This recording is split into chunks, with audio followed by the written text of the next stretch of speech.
नमस्कार मित्रांनो, महाराष्ट्राच्या शिक्षण विभागाची अत्यंत महत्त्वाची अपडेट, महत्त्वाची माहिती आपण या व्हिडिओच्या माध्यमातून जाणून घेणार आहोत. तर मित्रांनो, शैक्षणिक सत्र 2026-27 सुरू झालेलं आहे आणि शिक्षण विभागाकडून एक महत्त्वाचं परिपत्रक निर्गमित झालेलं आहे. त्या अंतर्गत आपणाला शाळा स्तरावर जे काही आपण माहिती वरिष्ठ स्तरावर सादर करत असतो ऑनलाईन पद्धतीने किंवा ऑफलाईन पद्धतीने, ती माहिती मित्रांनो आता आपल्याला आठवड्यातून फक्त एकदा सादर करायची आहे, ते म्हणजे शनिवारी. तर मित्रांनो, माहितीचा वार शनिवार अशा पद्धतीचा हा जो उपक्रम असणार आहे, याबाबतचं परिपत्रक शासनाकडून निर्गमित झालेलं आहे आणि आता आपल्याला जी माहिती सादर करायची असणार आहे ती फक्त आठवड्यातून एकदाच करावी लागणार आहे. परंतु मित्रांनो, यामध्ये काही जी माहिती असणार आहे ती रेग्युलर आपल्याला द्यावी लागणार आहे. तर यासंबंधी कोणत्या सूचना असणार आहे, काय मार्गदर्शन असणार आहे, याची संपूर्ण सविस्तर माहिती आपण या व्हिडिओमध्ये जाणून घेणार आहोत. तर नमस्कार, मी राज मेश्राम, मराठीशाळा.com या यूट्यूब चॅनलवर पुन्हा एकदा आपलं सहर्ष स्वागत आहे. मित्रांनो, शिक्षण विभागाची अत्यंत महत्त्वाची अपडेट होणार आहे. आता शाळांना आठवड्यातून एकदाच ऑनलाईन ऑफलाईन माहिती सादर करावी लागणार आहे. शिक्षकांना अध्यापनासाठी मिळणार जादा वेळ. तर मित्रांनो, अत्यंत महत्त्वाचं परिपत्रक हे जे असणार आहे याची संपूर्ण सविस्तर माहिती जाणून घेण्यासाठी व्हिडिओला स्किप न करता पूर्ण बघा. चॅनलवर जर नवीन असाल तर चॅनलला सबस्क्राईब करायला विसरू नका आणि व्हिडिओ जर आवडला तर व्हिडिओला लाईक व शेअर करा. चला तर मग सुरू करूया.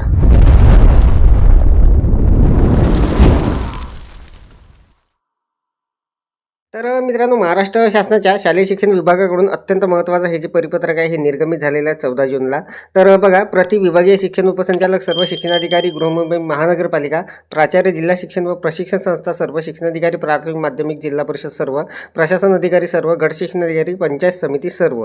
आणि विषय बघा, अत्यंत महत्त्वाचा विषय आहे, शालेय स्तरावरील मागितलेली ऑफलाईन ऑनलाईन माहिती वरिष्ठ कार्यालयाला दर शनिवारी सादर करण्याबाबत. तर अत्यंत महत्त्वाचा विषय धरून हे जे परिपत्रक आहे हे निर्गमित झालेलं आहे. संपूर्ण सविस्तर माहिती जाणून घेऊ. उपरोक्त विषयान्वये संदर्भ क्रमांक 1 अन्वये शिक्षकांच्या शैक्षणिक व अशैक्षणिक कामाच्या अनुषंगाने सूचना निर्गमित करण्यात आलेल्या आहे.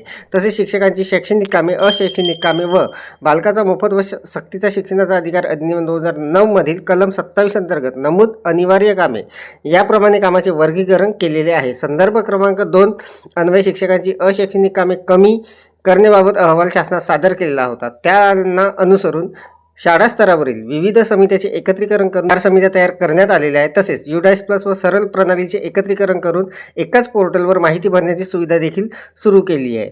याशिवाय PM पोषण योजनेमधील नोंदवहीतील नोंदीचे काम कमी होण्यासाठी पोर्टलवर सुविधा देऊन लातूर जिल्ह्यातील पथदर्शी अभ्यास करण्यात आलेला आहे. अशा प्रकारे राज्यस्तरावरून शिक्षकांच्या शैक्षणिक बाबी संदर्भात माहिती सादर करण्यासाठी लागणारा वेळ कमी करण्याचे प्रयत्न करण्यात आलेले आहे.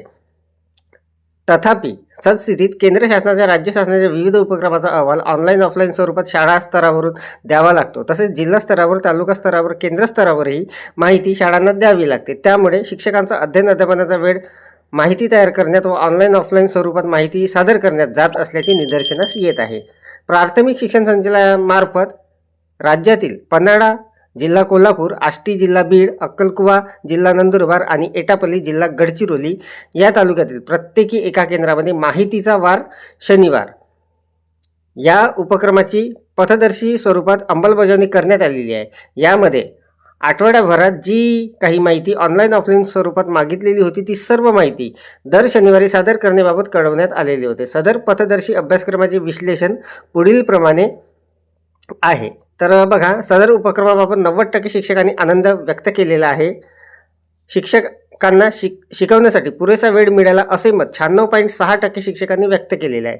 सदर माहिती भरण्याच्या कटकटीतून काही प्रमाणात सुटका झाली. शिक्षकांच्या वर्गातील अध्यापनासाठी अधिक वेळ मिळाला. विद्यार्थ्यांशी अधिक संवाद साधण्याची संधी मिळाली. उपरोक्त सर्व बाबींचा विचार करून शिक्षकांच्या दैनिक अध्यापनाचा वेळ माहिती तयार करण्यात व सादर करण्यात जाऊ नये यासाठी शैक्षणिक वर्ष 2026-27 पासून माहिती सादर करण्याबाबत पुढील प्रमाणे निर्देश देण्यात येत आहे. तर मित्रांनो, या सत्रापासून आपल्याला हे जे काही नवीन बदल असणार आहे हे आपल्याला पाहायला मिळणार आहे. वरिष्ठ कार्यालयाकडून शालेय स्तरावर मागितलेली माहिती, विविध उपक्रमाचे अहवाल अशा प्रकारची कोणतीही ऑनलाईन ॲप, पोर्टल, लिंक इत्यादीवरील माहिती अथवा ऑफलाईन पत्र, ईमेल इत्यादी माहिती शाळांनी दर शनिवारी सादर करावी. तर मित्रांनो, आता आपल्याला जे काही माहिती आपल्याला सादर करायची असते आठवड्यातून बरेच दिवस आपले त्यामध्ये जात असतात. तर आता ती माहिती मित्रांनो फक्त आपल्याला शनिवारी सादर करायची आहे. राज्य, विभाग, जिल्हा, तालुका, केंद्र स्तरावरून त्या आठवड्यात मागितलेली विषयानुरूप माहिती सर्व मुख्याध्यापक व शिक्षक यांनी त्या आठवड्यातील शनिवारी सादर करावी. याबाबत पुढील माहिती अपवाद असेल. सदर माहिती दररोज त्याच दिवशी सादर करणे आवश्यक असेल. तर मित्रांनो, यामध्ये काही माहिती जी असणार आहे ते अपवादही असणार आहे. जसं आपण VSK पोर्टलवर जे उपस्थिती भरतो विद्यार्थ्यांची, ते आपल्याला दररोज भरायची आहे. त्यानंतर PM पोषण पोर्टलवर जे आपल्याला नोंदणी करावी लागते किंवा माहिती भरावी लागते रोजची शालेय पोषण आहाराची, ते सुद्धा आपल्याला रोज भरावी लागणार आहे. विद्यार्थी सुरक्षा विधिमंडळ कामकाज आपत्कालीन परिस्थिती यांच्याशी संबंधित माहिती. तर राज्य, विभाग, जिल्हा, तालुका, केंद्र स्तरावरील कोणतीही अधिकारी यांनी तात्काळ माहिती मिळावी, शनिवार व्यतिरिक्त इतर दिवशी शाळांकडून माहिती मिळावी असा आग्रह धरू नये किंवा मागवू नये. उपरोक्त नमूद केलेल्या शैक्षणिक वर्ष 2026-27 पासून शालेय स्तरावर मागितलेली ऑनलाईन ऑफलाईन माहिती वरिष्ठ कार्यालयाला दर शनिवारी सादर करण्याच्या अनुषंगाने तात्काळ आपल्या स्तरावरून सर्व शाळांना सूचना द्याव्यात व त्यानुसार कार्यवाही होईल याची दक्षता घ्यावी. सचिंद्र प्रताप सिंह, आयुक्त शिक्षण, महाराष्ट्र राज्य. तर हे जे पत्र आहे मित्रांनो, हे 16 जूनला निर्गमित झालेलं आहे. तर मित्रांनो, अशा पद्धतीचं अत्यंत महत्त्वाचं हे जे परिपत्रक आहे हे निर्गमित झालेलं आहे आणि यानुसार आता आपल्याला जी ऑनलाईन ऑफलाईन माहिती असते ती आता दर शनिवारी आपल्याला सादर करावी लागणार आहे.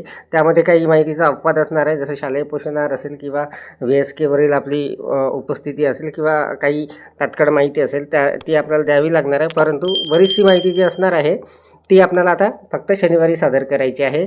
आणि यामध्ये मित्रांनो सगळ्यात महत्त्वाचं म्हणजे आता आपल्याला जादा वेळ मिळणार आहे अध्यापनासाठी. तर अत्यंत महत्त्वाची अपडेट, महत्त्वाची माहिती शिक्षण विभागाची आपण या व्हिडिओच्या माध्यमातून जाणून घेतली. या परिपत्रकाची लिंक मित्रांनो या व्हिडिओच्या डिस्क्रिप्शनमध्ये देत आहे, तिथे जाऊन आपण हे डाउनलोड करून घेऊ शकता.